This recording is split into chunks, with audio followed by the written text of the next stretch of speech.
My guest today is Michelle Schuman. Michelle is a retired ecologist who specialized in wetland science and environmental policy in Alaska for more than 4 decades. Part of her work in Alaska included acting as a first responder on the Exxon oil spill, a major environmental disaster that occurred in 1989. She's the author of a novel called Jaquar Moon and a memoir titled The Understory, a Female Environmentalist in the Land of the Midnight Sun. In addition to her first 2 books, she has finished another novel, an environmental thriller that she hopes to release this year. In our interview, she discusses all of these topics and more. Michelle, it's so nice to have you here. Thank you for being here. Oh, thank you for inviting me. Let's start right away with your career, because I think this is something that is fascinating. Wildlife, soil science, being out in the field. And from your memoir, it sounded like oftentimes, some really dangerous kind of conditions and travel. So tell me first what your career did consist of. What was the range of the things that you did? Oh, gosh, it was my undergraduate was in wildlife biology and range management. So that's dealing with domestic animals and wildlife animals. So that's what I chose to go into. And then my minor was soil science. I worked with wild horses. I worked with big game such as elk. And then I got offered an opportunity to go to Alaska and work with reindeer and muskox. And so I flew to Alaska, and that's what started off my career. Because I'm vegetation and soils, and I do landscape mapping, when wetlands became an issue, I had all the skills to do that as well. So that morphed into wetland science and eventually my graduate degree in wetland science and environmental policy. But yes, I've done about everything. I decided to go to Juneau and work for the state of Alaska as an oil spill ecologist. And a few months later, Exxon happened. So that became another aspect of my career. So I've got quite a range, from environmental science to I was the regional ecologist in Alaska, which kind of brought all those skills together. And now I'm retired and I write. Yeah, so you did, as you said, you were part of the oil spill cleanup with the Exxon Valdez spill. And that, I think even for those who weren't knowledgeable about that sort of thing, but that was really prominently displayed in the news at the time. So tell me about that, like what, especially for an animal lover like you are, to see the damage, what was that experience like for you? Oh my gosh, I think I still have post-traumatic stress from that. It was, when I walked into that field, I didn't know anything about oil spills other than I knew we had many of them, but I was completely ignorant on that. I went to Southeast Alaska because I loved to sail and I wanted to learn to sail more. And when I got offered that job, I think one of the reasons my supervisor hired me was because I had also done a lot of environmental impact statement writing and oil spill contingency plans, which was one of my roles, was to review and or approve, disapprove oil spill contingency plans. Were about the size of an EIS. Lots and lots of paper. And so oil spill contingency plans are the same thing. They are a plan that requires an owner to develop if they are transporting or storing hazardous materials such as oil. And so they're required by law to do an oil spill contingency plan. It has all the details of what is needed and how to react to a spill after it happens. So that was part of my role, was that, as well as being a first responder on oil spills and hazardous waste spills, hazardous materials. I also did oil spill training exercises. That was my role in that position in Southeast Alaska for the regional office. But you were out there seeing the actual spill. Yeah, so the Exxon spill happened in the Valdez region, and the oil spill ecologist down there, oh my gosh, he was just incredible.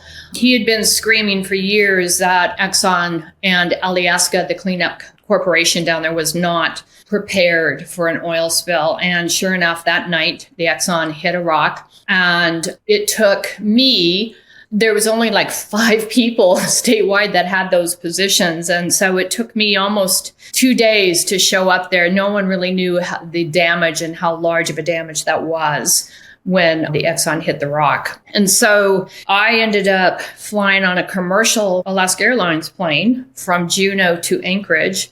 We saw the spill, and I remember my first vision of that, because the pilot flew over it, it was calm seas and there wasn't any boom, which means there was no protection. There was nothing keeping that oil from spreading, and the seas were calm.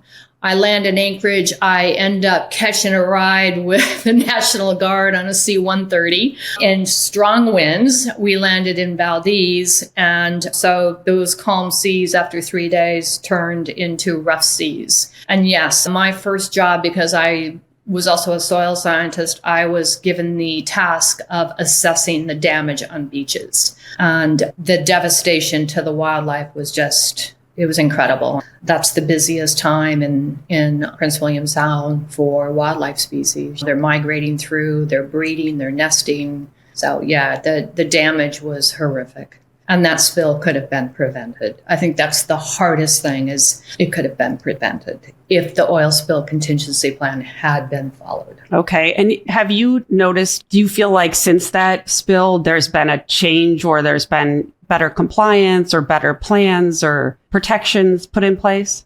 I hope it's better, but we're still having many spills. It's better than probably what it was, but those things happen. They get noticed and then they disappear. What do you think drove you to this type of career? Because this is really putting yourself physically out there in these natural environments. What was the driving force that led you to this career? By age 3, I was fascinated by animals. I loved anything that moved, crawled. I'd bring home snakes, you name it, by the age of 3. I've always had this drive. So I'm going to say that I was born with it. It's innate, that I was born with a very strong sense of empathy, wonder, curiosity, and of course, courage. So I have a passion for nature and probably wilderness and wildlife. So I like the idea of being wild. So it's just, I think I was born for it, and it's been my life ever since. I just have a very strong connection to the outdoors and to other creatures and to our planet. Do you feel like you've slowed down now? You said you're retired, but in terms of traveling or wanting to travel? I just don't age, I think, because I still go and go. I just got back from Costa Rica. Traveling is not as fun as it used to be. There are so many people, and it's just not as fun as it used to be. I never even stepped on a plane until I was 20, 21 years old. And when I went up to Alaska, of course, my transportation was helicopter and fixed wings. And I remember doing some presentations when I had to do a grocery run from our remote field camp in a helicopter. And, I'd speak to tourists and know them that probably spent their entire life savings to come to Alaska. And some of them could barely walk. They couldn't really see what the wilds of Alaska was. And I swore to my husband that we would travel, that we would not just talk about it, but we would do it, because there's a whole world out there that I know in my traveling has opened up my eyes to different peoples and different lifestyles and amazing natural settings that are at risk. Traveling is harder. I know, just after coming from Costa Rica, I used to just throw a backpack on. Oh, where are we going to go? Let's go to this country. Okay. And we throw a backpack on, show up, and go from there. And you can't really do that anymore. So yeah, I've slowed down some just because it's so much work. It's just so much work to travel, but I still want to do it. There's still things I have to do. There's still places I need to see. So how many places would you say, like if you had to estimate, how many trips have you taken? How many different places have you seen? Oh gosh, my goal was to hit mostly third world countries that we could afford to go, because when we go for a month, sometimes 2 months when I was working private. And so those were always endangered ecosystems of some sort. So I know just Africa alone, I counted that up. I've been 10 times, and I've seen 10 countries, and I've been 12 times. I haven't been to Greenland or Antarctica now that I'm no longer living in Alaska. Those are 2 that I would probably like to see. Many places in Europe, but I don't really know. Australia, since I'm a diver, I used to whitewater raft, so I'd go to endangered rivers. I was part of the International River Networks team and Project Raft, where we would go raft endangered whitewater rivers, such as the Biao in Chile and the Zambezi in Africa. And so, yeah, those were always crazy expeditions. Yeah, so I've been to a lot. I'm fascinated with it because there's just different people. Everybody's different. They all have different interests, passions, and this sort of thing. But it is fascinating because I think there are plenty of people who are really and truly just perfectly content to stay, in their little community and their sphere, and that's totally fine. And then you've got someone like you who's just like on the go and traveling and whitewater rafting and doing all the jobs that you did. It's just like you said, you were born to want to do the things that you did. And it just sounds like you just have that in your personality. Yeah, I'm so different than my brother and sister. My brother just thinks I'm totally nuts. He has no desire. They stay in, 5-star hotels. I stay in a tent. And that's changing a little. But I know just in Costa Rica, when we were kayaking and ziplining and crazy things like that, and I didn't want to just go in a big kayak with a bunch of people. They got me my own kayak. I like to be out in nature. So when I'm in the jungle or the rainforest, it has to be quiet. I'm looking, I'm listening, I'm hearing, I'm silent, I'm observing. And that's where I think my wonder, the curiosity of what's out there.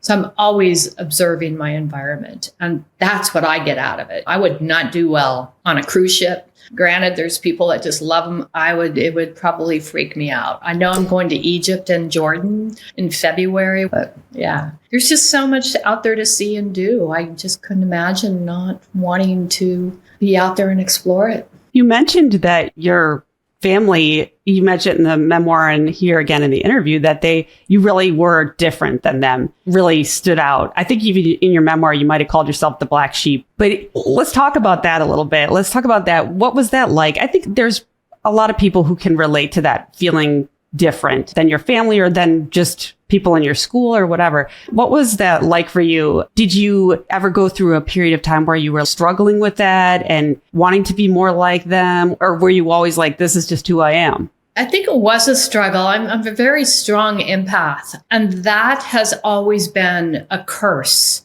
in most of my life because I'm too sensitive. I'm too emotional. Even in my family, it was like that. So it was a struggle, but because basically I was on my own at a young age. I was off doing my own thing at age 17. My parents weren't into paying for any college for me, and all I ever wanted to do was be a big game vet. So that gave me that strength. And I think that courage, it nurtured it because I knew what I wanted in life and I got it. I went after it. But yeah, it's always been a bit of a struggle, and I'm not real close to a lot of my family because of that, I think. It's just, I'm still the black sheep. I'm still the crazy aunt. I'm still whatever. Now, my husband's sister, his daughter, who was a flower child at my wedding, the little flower girl, she and I are just like, we're so close. She's just amazing. And she is my family. She's just wonderful. And she has that same little spark. So I'm different. And I've accepted that now. Now I embrace it. I embrace who I am and what I've done. And you just keep moving forward. I'm always fascinated with that because you can have a group of people who look at someone and they think this is, as you said, crazy aunt, or this is crazy, this is nuts. But what you've done and what you do it's so cool. It's so cool. And I think there's probably so many people out there who think that. And your courage, like you said, maybe having that idea of what you wanted to do really helped you with your courage. But it is courageous when you have everyone around you looking at you like you're crazy and to just be yourself. And you said now you've embraced it more as you're older, but I think all of these years of just following your thing that you know is what you want to do, that is courageous. Thank you. Yeah, I do too. And I think part of that driver, my mother was one of those people that never could do anything. She was so smart, but she didn't focus. She didn't put her energy into a direction. Of course, it was a generational thing as well. But I chose not to regret and not do things because I was afraid. And she always did. And I have friends that are afraid to do things. They're afraid to, like right now, I'm cold water plunging. And I've got friends that are, oh my God, that's so cold. Are you nuts? And it's, hey, I was kind of that way too, because my baths were in the Bering Sea. Why would I want to go intentionally go and stand in the water? And it's an amazing feeling. It's just another thing that the sea is here and it's offering its nurturing abilities. We get in the water and it's zen for me. It's just absolutely lovely. But people put so many walls up that they can't do something. And I chose not to be one of those human beings that do that. Even after my accident, I couldn't walk for 2 years. I could have easily just curled up in a ball and withered away.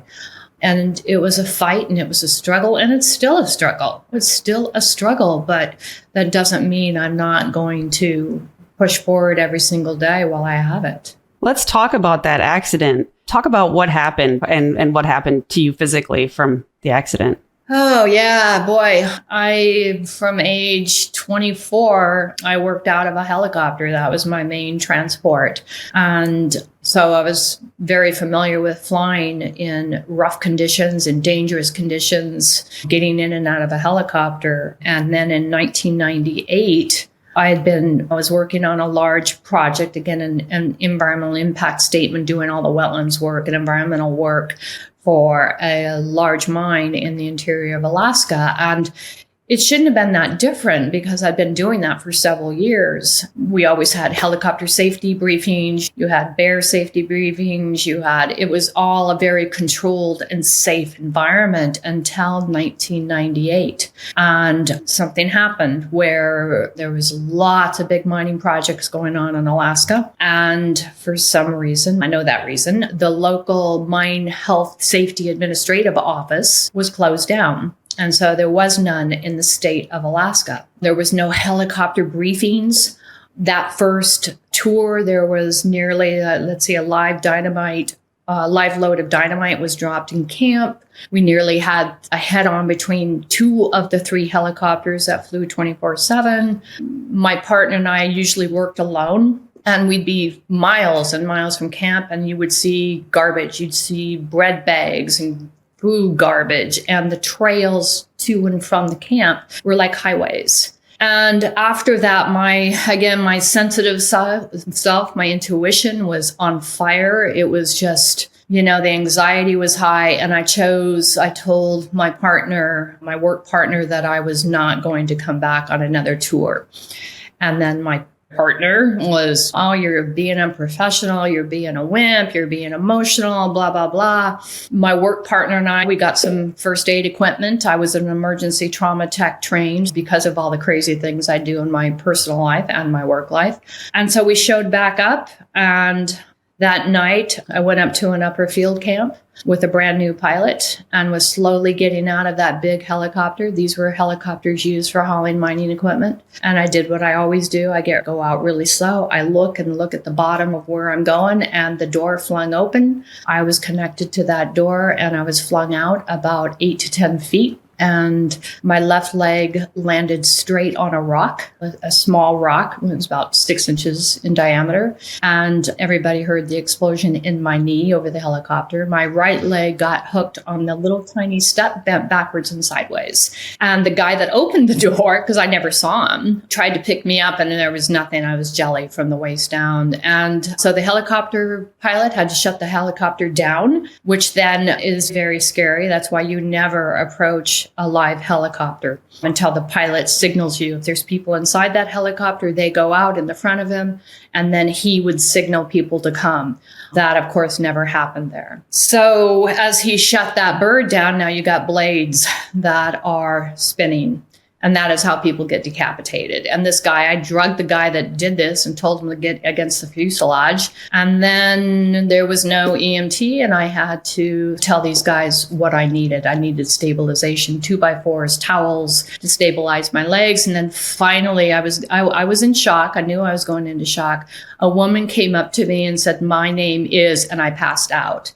And she was an engineer that didn't tell anybody she was an EMT because she got tired of being an EMT when she was actually hired as an engineer. And we had to figure out how then for me to get to Delta Junction, and flew in another helicopter. I slept on the floor of a mechanic's office till a PA got in from a base, a military base not too far from there. Basically, I blew out both my knees. And I had to wait till my partner got in she flew in. We took the back seat out of her, or the front seat out of her truck. And then I had about an 8-10 hour drive back home. And that was the beginning of learning about workers' compensation and insurance. And that was also the end of my field career. It took 2 years of surgeries. And then in 2014, all of that started falling apart. And I had a bilateral knee replacement in 2014. Someone as active as you are, and who was being so active in your career and in your personal life up to that point, then to have such a literally shattering accident happen. What was that like? How did you manage that emotionally? And how long did you have to stay basically bedbound or just resting? Yeah, it was, I remember the PA and I said, can't you just cast me so I can go back to work? And he said, honey, you're in for a very long haul. Most people that he has seen that this has happened to usually end up with a broken neck and broken back. So I lived on a mountaintop, a mile of steep mountain road. I couldn't walk. So my life for the next 9 months was a mattress, a little foam mattress on the floor of the living room, a computer on the dining room table, and I took just washcloth baths. And my surgery was delayed. They did the left knee, and that didn't go too well. And then 9 months later, I had surgery done on my right knee, which actually was almost worse than the left, which was completely destroyed. So through that time, I wrote a novel. I had a cat and a computer, and I wrote Jaquar Moon, and it was my introduction to fiction writing. And it basically was exhilarating because I was able to escape. If I thought about what I was going through and what I was dealing with workers' compensation, I'm not sure I could have continued. So writing was my salvation during that time. And I think mentally what got me through that is I knew I'd be able to walk again. I can't even imagine, especially veterans who come home, have lost their legs, or you're paralyzed from the waist down or the neck down. I wouldn't have the courage to do what they do. I knew I was going to walk again. And I pushed myself. I used weights. I pushed myself, and I walked without a limp. And I went back to work. I could not do the type of work I did at that point. I couldn't carry a 65-pound pack and work for 13 hours a day and 10 miles of digging soil pits and everything. So I went back to work for the federal government. But it was the end really of my whitewater kayaking, because you have to use your knees and that. I still mountain biked, but it was scary. I still scuba dived, and I just didn't do as crazy of things that I used to do. But luckily, I was physically fit. I was very strong. I lost all my muscle within 3 weeks of that accident. I was super thin, but I was physically strong, which helped me get through what I needed to get through. In your career, you did mention in your memoir that you worked basically in a male-dominated career. How uncommon was it for a woman to be in all of your different jobs? And what was that like to be in a male-dominated career? It was, when I was in that, I was one of 3 women at the university in that field of range and wildlife, only 3. When I worked in Alaska, I was the only female on my crew. There was a female soil scientist, which was very rare, but I was the only female amongst all the men. I was the only person that had to work the entire 6 to 8 week tour. The men always got to go back and had a break.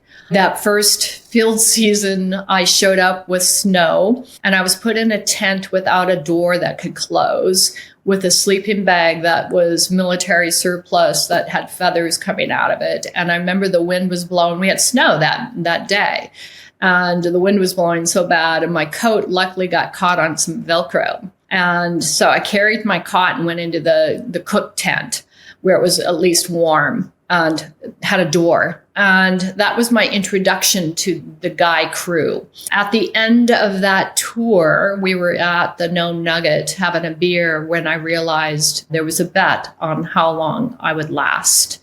And I guess I won the bet because I still stayed there. But that always happened. And that was, for me, I proved myself. And therefore, they knew I was strong enough. I was capable enough. I could keep up with any of them. But there was an underlying culture that I found up until the day I retired of feeling that women are subservient to men in those fields. I was paid anywhere from $20,000 to $30,000 less a year. It was more difficult for me to get promotions than my male equivalents. I was smart. I was aggressive. I'm strong. I could hold my own. And that also is an issue with many men that I worked with. Talking with women from all kinds of professions, that's not unusual. It was something that it seems to have just even gotten worse than when I first started in the federal government at age 18. I loved the guys I was with. I played with many of these guys, went on whitewater trips with them. But when it came down to work, I know even my partner, when I got the regional ecologist position and was being sent to Spokane to do a presentation on the job, he was mad that I was selected to go. And it was his boss that called me in and warned me. That's how it's so pervasive. And I don't know how to change that. When you say that your partner was mad that you were chosen for this, what is the rationale that is at least expressed in those moments? Or if you saw other anger towards you getting a promotion or a benefit that others were getting, what is being expressed in the anger? That took a lot of years of therapy. And there's a saying in Alaska that the odds are good, but the goods are odd. Many of these type of men that I worked with are very into their own lives, right? They don't have close connections to women. But I know after some of the things, especially after my helicopter accident, I was basically told, and now I am a firm believer of that narcissistic, sociopathic behavior doesn't change. It only gets worse. And that is the relationship I was in. If everything was good and my partner was, top of his game and he was getting everything he needed, then life was good. If I did something that wasn't, or if I got that position, it was something that grew and grew. And what I was told by friends were he looked at me as competition, not as a partner. And it was the most strange relationship I've ever been in. But we had fun. We rafted and we kayaked and we traveled. And I could do those things that most women would not do in those situations with him. But I paid a big price for that. And I realized that after my accident. And of course, I realized it a few years ago, where anger just took over. And not knowing those terms, I thought the therapist was crazy. How did she know? But now, after writing my memoir, and that's where everything hit home, right? You're writing about your life. I wanted to tell my story, my side of my story. I wanted to right all those wrongs and let people know who I was. And during that time, I realized I had carried so much, not anger, but sadness and self-responsibility after my husband was killed, that I basically didn't think I could be loved by anyone that really loved me. And I settled. I didn't want to have that great love of my life and have kids and a family because I didn't think I deserved it after my husband was killed. And so I ended up with somebody that I knew probably would never want to have that with me. And writing that memoir, all those things made sense. All those behaviors and feelings and the verbal abuse. And it was exactly what that therapist told me would happen. And now that I'm familiar with that behavior and I've talked with hundreds of women, and men who have been in relationships with someone like that. My mother was like that. I realize now that it is a behavior, and it's very common in very intelligent, driven men. My partner's father was like that. I saw the effects on my partner's mother. So now that I know, I realize it. And I realized that I had really allowed all of that because I never dealt with some of the trauma that I needed to deal with. Yeah, you know what? That makes sense. When I was reading your book, you had that marriage with your husband when you were young, and you lost him. Like you said, he was killed. You could tell the story, but he was hit by a car when he got out of his own car to try to deal with an issue. And it seemed like your husband really respected you as you were, as your authentic self. And then later, you got in this relationship with this man who did not. And like you explained, you came to understand that he probably had a narcissistic personality disorder. But this is helpful to understand because in the loss of your husband, you can look back now and say the loss of your husband and the way it happened and all that caused you to shift the way maybe that you saw a relationship or make a different decision than you would have. Yeah, it was almost confirmation because Rick was the love of my life when I met him, and he was. It's that intuition again. It just hit me when I met him, and that was it. I think I was 19 in the Blue Mountains of Oregon, or 18. No, I was 19. And I had all those horrible feelings, bad helicopter contracts, all this stuff was happening. And I remember telling him that if something happens to me, sue the government, this is why. And unfortunately, it was him that was killed. And I found out through a one-way radio telephone. And then I got blamed. My mother blamed me. My brother blamed me. My sister-in-law at the time blamed me. They all thought if I hadn't moved to Alaska, Rick would still be alive. And as a sensitive person, I took that to heart. And I had no family. I had no one that came and saw me. And I think it just hit that life's too short. I'm going to just do it. I'm going to do things that I've never done before. I'm going to travel. I'm going to not work every single day. I'm going to do all these crazy things. And that's what I did when I met my partner, when I met Mark. And it was great when we were traveling, but not so good when we came back home. But yeah, I think that's what I did. I just went, boom. I had my husband. We were going to plan to do all this. And now it's all gone. And I'm just going to go with it. And that's what I did. So in all of your travels, in all of your work, and I know that you are an environmentalist and you write a blog, you write about a lot of these environmental issues. What have you seen with your own eyes, and what is the state of the environment? If you have to give a few big points about it, what would you say to people about the state of the environment and what you've seen? Yeah, we started seeing soil temperatures raise 1 degree Celsius back in the mid-90s in Alaska. Because I was in Alaska for so long, those changes were so apparent from glaciers that, used to be able to hike under or see are now so far, like the Portage Glacier. You could just walk to the visitor center and there was Portage Glacier. Now you have to go to Whittier and hike over a mountain range and maybe you see a glimpse of it. And our soil temperatures have increased and permafrost has melted and the pack ice is no longer pack ice. It's broken. There's broken ice out there. There's open leads of water, which has then impacted coastal shore erosion of permafrost. I've seen polar bears not be able to feed and they're coming on shore thin. In the Galapagos, I went there twice within a year. The second time I went, I saw so many starving and dying seal pups because the mothers had to go so far out to catch food now, and they're easy prey with bull sharks, and mother seals do not adopt other seals. I think the biggie was when my retirement trip was to go see Kenya, Tanzania, and Rwanda for the mountain gorillas. And we were at a Maasai village. And when we walked in, there were 2 words written on the chalkboard: climate change and soil. And Mark his eyes just brightened up and he talked to these young children about that. And one of the young boys pointed out the window and said, "No snow." And what he was pointing at was Kilimanjaro.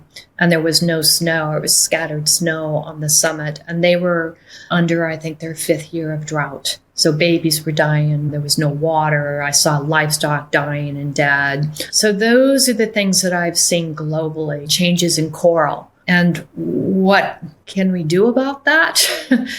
That is probably the hardest thing to talk about because I'm a scientist. I'm not going to fluff it up. The tipping point's been reached. We have until 2030 before we can no longer do anything about the temperatures. And so when people ask me what we can do, I think we have to connect with our conscious. We have to be aware. We have to get over this idea of hatred and anger. And we have to really dig deep into our souls as to what is happening to our planet Earth and what is happening to us as human species. We were given the ability to know what's right or wrong and to have empathy and to have humility. So that's what I want people to do, is really dig deep into their soul and think about their consciousness of where they want to be and where they want their children to be and their grandchildren to be, and this short-term anger and hatred. And to me, it's just a distraction that we need to just get over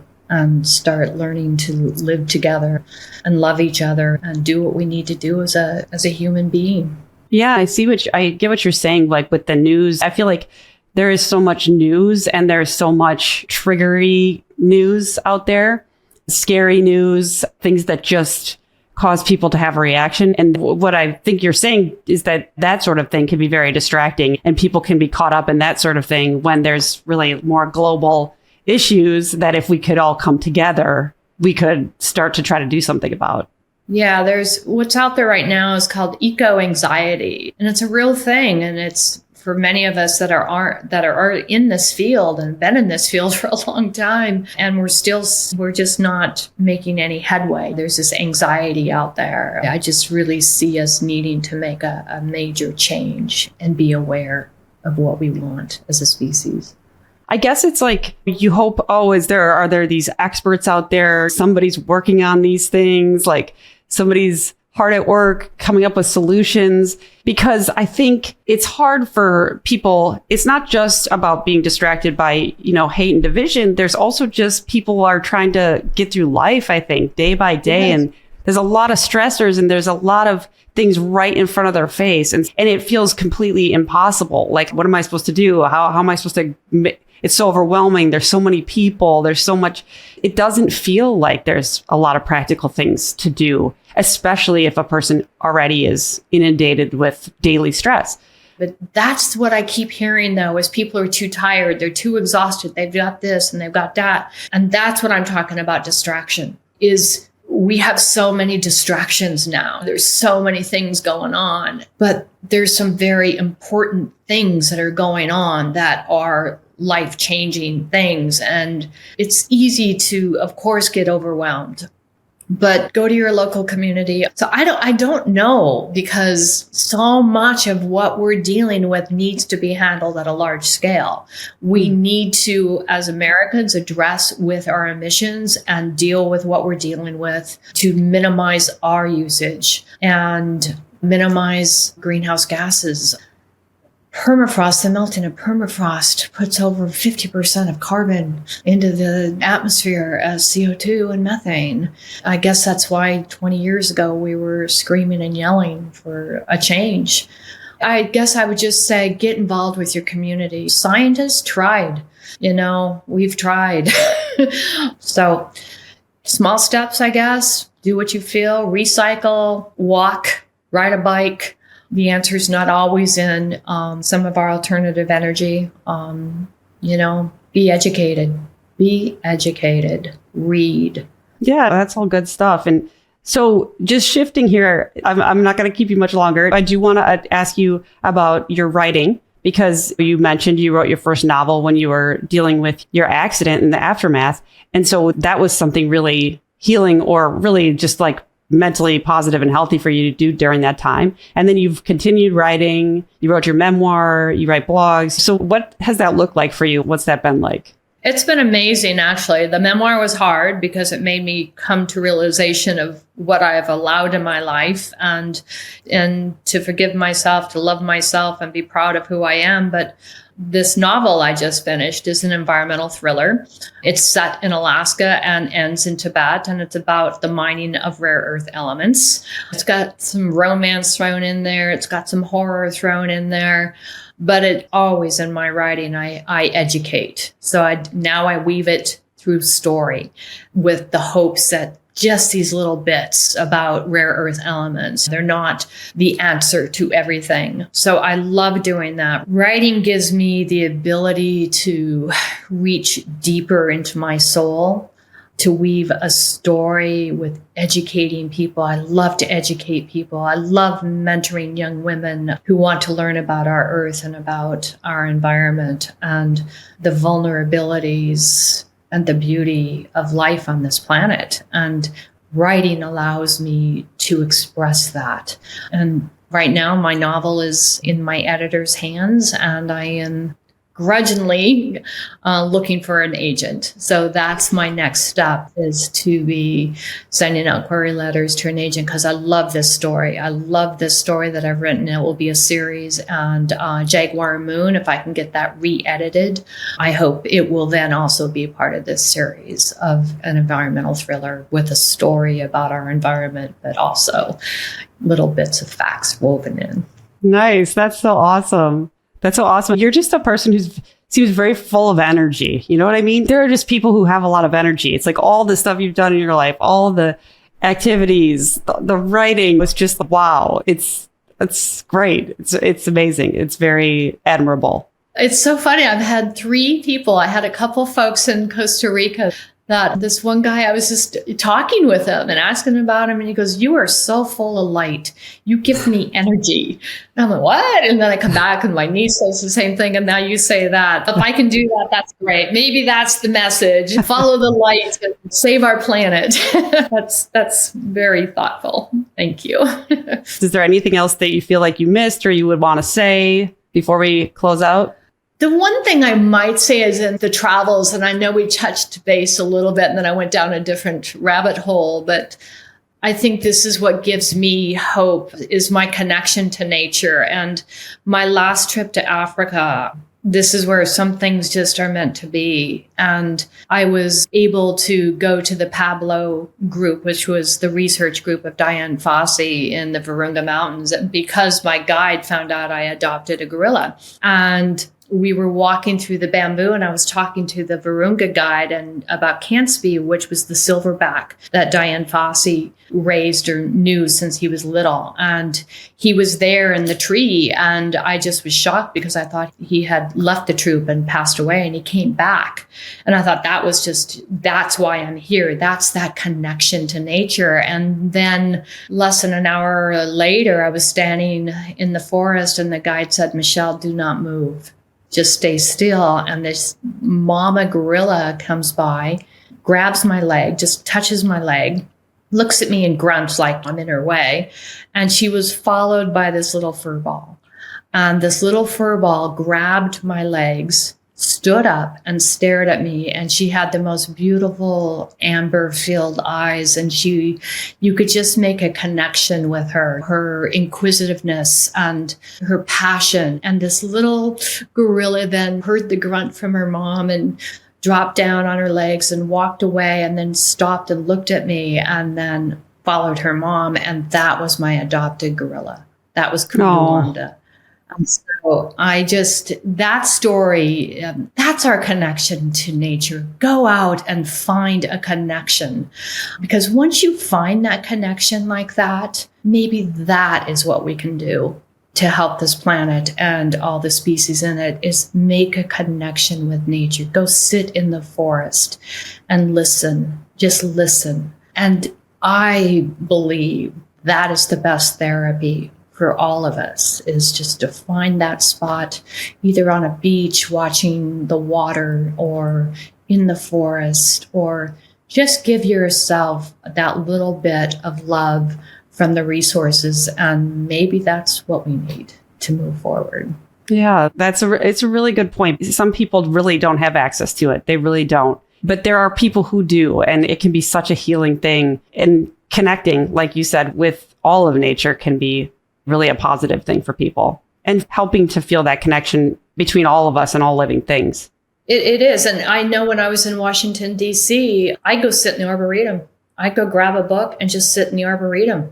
And that was my nature. That was that quiet, and just being amongst the green foliage and the quietness. I would sit in there for an hour and read. And so it can be as simple as that. Go sit in a museum. It doesn't have to be anything major, but I think it's such a healing. It's just a powerful connection that can help. Thank you so much for your time. Thank you for being here. I really appreciate it. I'm excited for everything else you're going to do, the other books you're going to write. It's all very cool. And I really appreciate you being here. Oh, thank you so much for allowing me to be here.